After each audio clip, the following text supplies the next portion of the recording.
I could be really happy in the country. Really happy. Konstantin Gavrilovich wasn't. He shot himself. Oh, that's just Chekhov. Everyone shoots themselves in Chekhov. And they all live in the country. Yes, I could be really happy here. I could put my neuroses out to grass, hang up my worry beads forever. If this was my cottage, down in the village, they'd call me Philip Sea of Tranquility, Roth. I wouldn't even mind going bald if I lived in the country. I don't think. Oh, it's like an overdose of nirvana. There's not a trace of Valium in that air. They should have a sign when you come off the motorway, no more stress for 50 miles. Do you know, it's no wonder Francis of Assisi ended up a saint. I mean, you can't go wrong. Up to your eyeballs in birds and animals and fields and things. I mean, if he'd had to work in an office in the city like me, he'd have ended up just plain old Frank Assisi, Esquire. He was Italian. Have you seen the churchyard? Well, now, I mean, even being dead is more pleasant in the country. Cemeteries stuffed full of yew trees. Yards and yards of the old-fashioned non-plastic daffodils. Squirrels cracking nuts on the gravestones. I mean, it's lovely. And I could really grow old with enthusiasm living here. You've got a garden at home. You never go in it. You never do anything to it.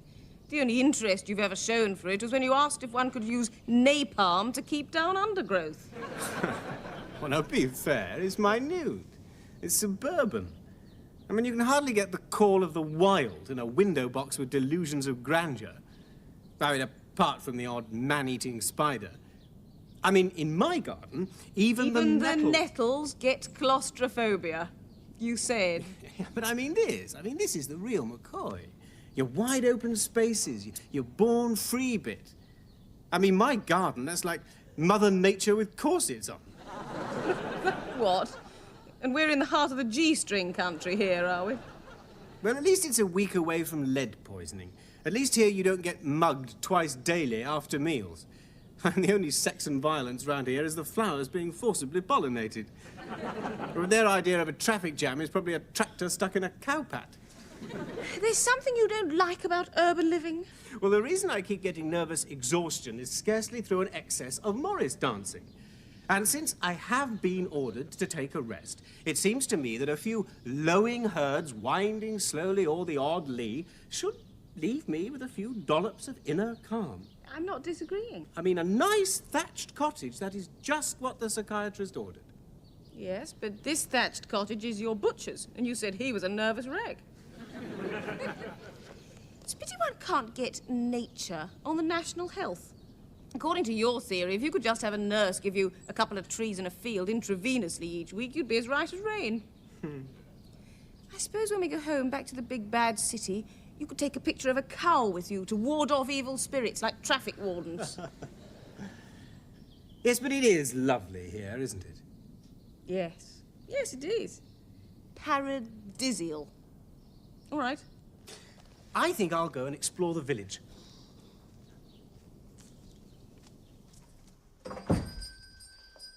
Just the £1 of tomatoes this week, Mrs. Kingsley? Oh, yeah, we're off for a few days. Oh, business or pleasure? Oh, just plain relief.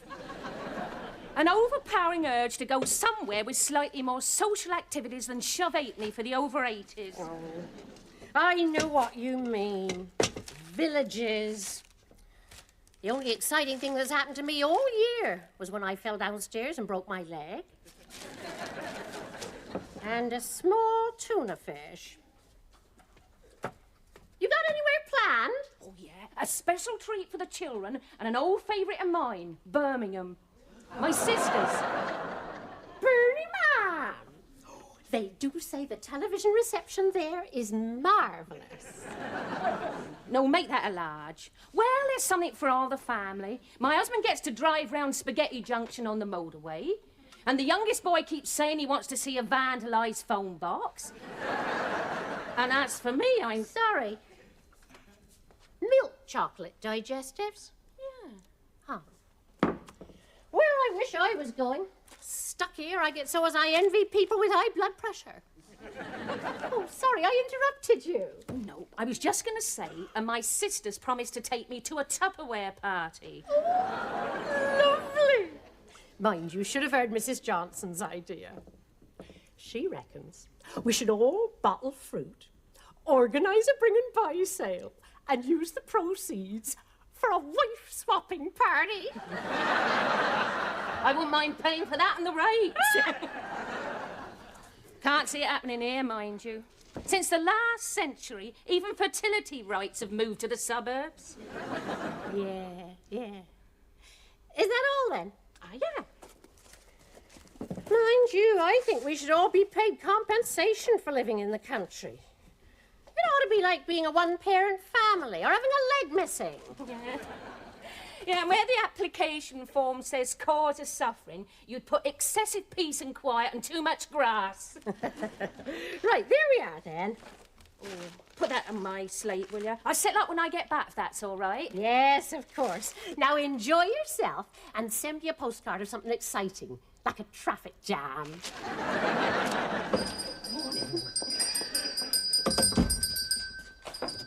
Right, sir. And what can I get for you this morning? Half a pound of farmhouse butter, please, the wholemeal loaf, and some local honey. And a bottle of antidepressants.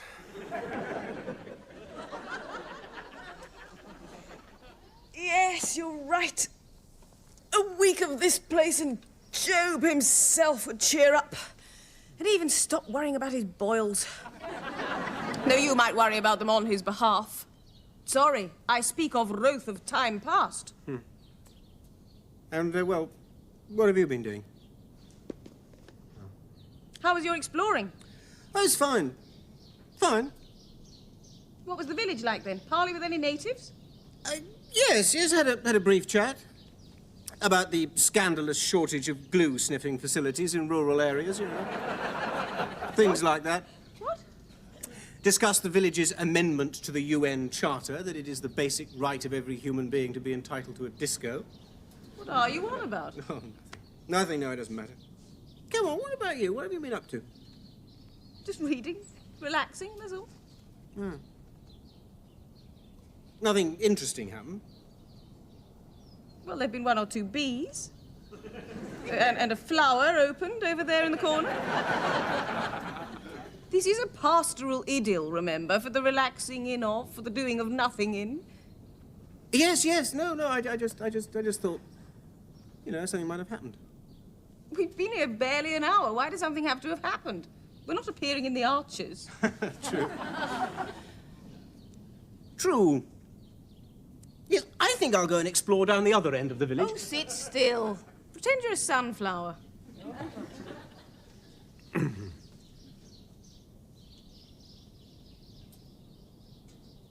No, I think I'll go and soak up some more village atmosphere, you know, enjoy it while I can.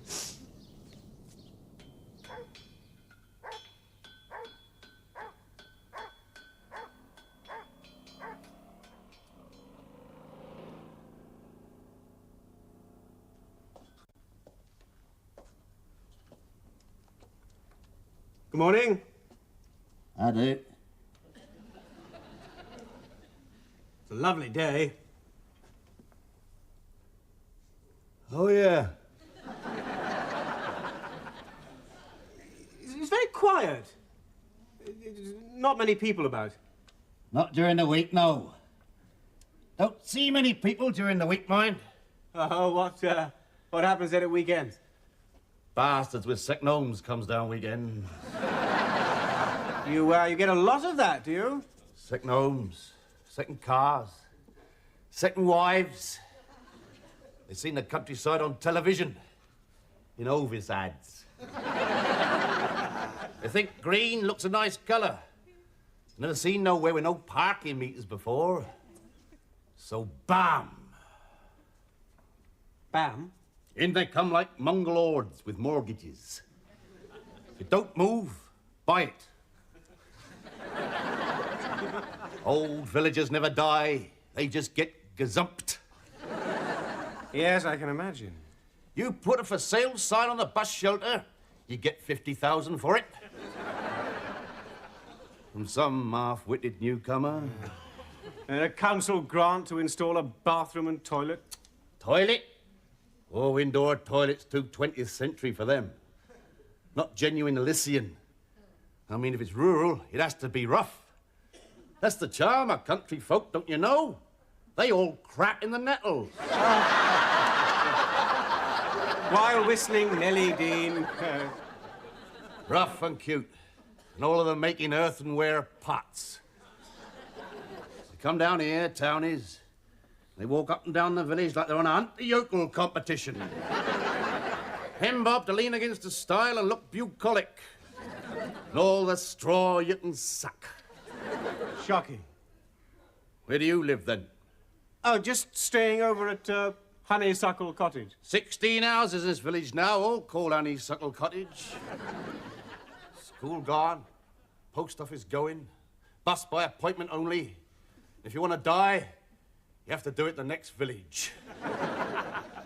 Rural, bleeding England. If Constable were alive today, he'd be painting still life. It definitely does seem disturbingly quiet. Quiet. Living here's like a dry run for the afterlife. Second homeowners have wiped out more villages than the Black Death. In 20 years' time, going to a village would be like visiting a safari park. People like me will be the last word in endangered species. I'll be on TV documentaries like Disappearing World. Next to all these bastard country lovers.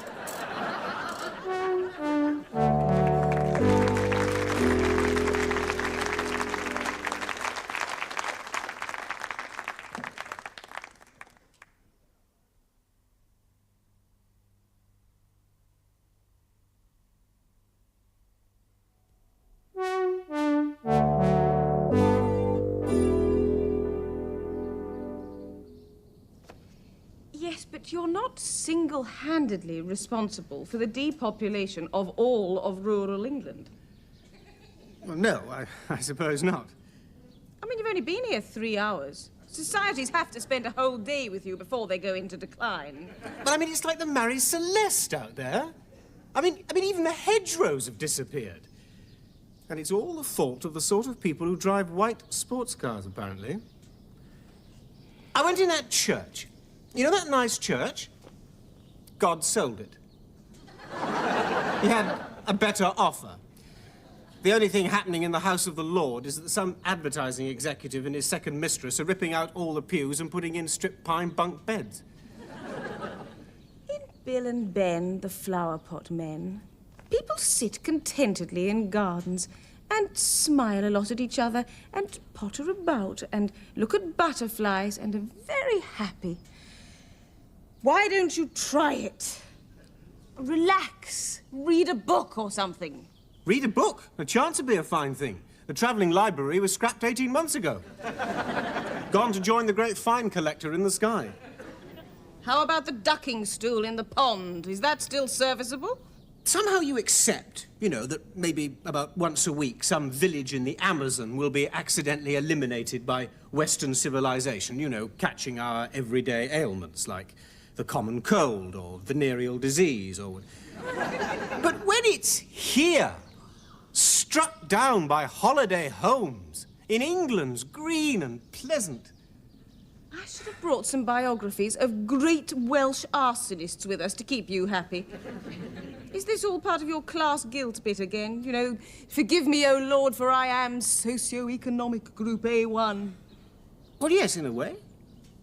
But then, I mean, being middle class is the 20th century version of original sin. I mean, imagine, if Adam had been middle class. Now, he wouldn't have messed around with serpents and apples. Oh, no. He'd have had the Garden of Eden rezoned for building development a bit sharpish. And stuffed his fig leaf full of the resultant shekels. And let the creation wait till later. And if Eve had been middle class, she'd have gone private and had an abortion? Philip, responsible for many things you may be, but the fall of man is not one of them. No, not directly, but then no man is an island, or, as in this case, very few men are a village, and I do think... Okay. So what we have here is an end of village life as we know it situation. The invasion of the house snatchers, Certificate X, the dreaded clones of the bourgeoisie are on the march again. Well, I'm as sorry as you are. I've read the same Guardian editorials. I, too, would like to be up to my knees in blacksmiths. But it is not my fault. It is not your fault. And we are on holiday. Oh, yes, I'm sorry. I'm sorry. I just was getting depressed. Holidays always do this to me. You see, I only like to go to unspoilt places, but I always think by my going to them, I spoil them, right? I mean, it only takes me to walk past some remote Highland croft. An hour later, there'll be neon signs outside. Coach parties welcome. Strip show on Sundays. Look, didn't your butcher say something about knowing a farm around here? A real one? You know, 3 generations of manure in his blood, dropped out the womb with size 12 wellies on. Mr. Jellop, yes. Well, why don't you go and see him? Ask if you can play at farmers. Yes. You know, muck out a few pigs, breastfeed a few lambs. Speak to Mother Nature on the hotline. Yes. Yes, I think I might. I think cows and sheep might be my sort of people.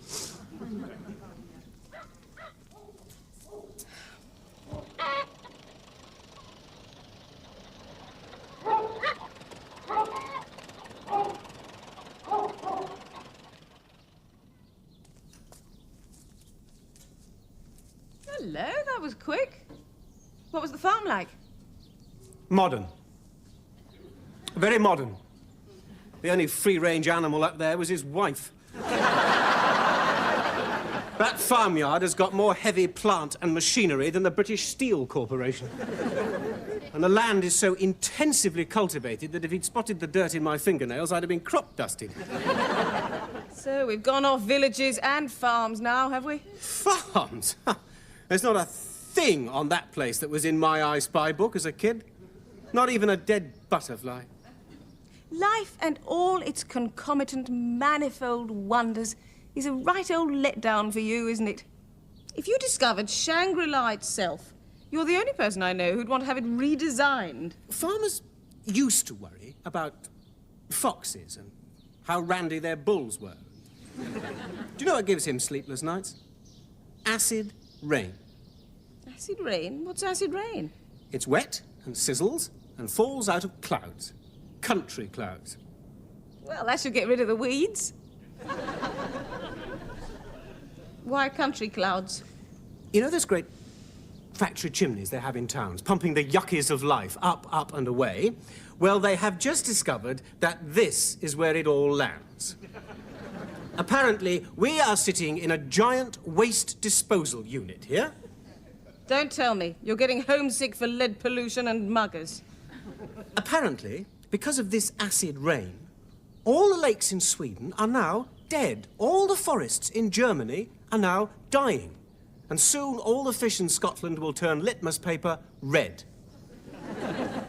I mean, no wonder our butcher has tender beef. The cattle spend all their lives marinating in acid. Are you serious about all this?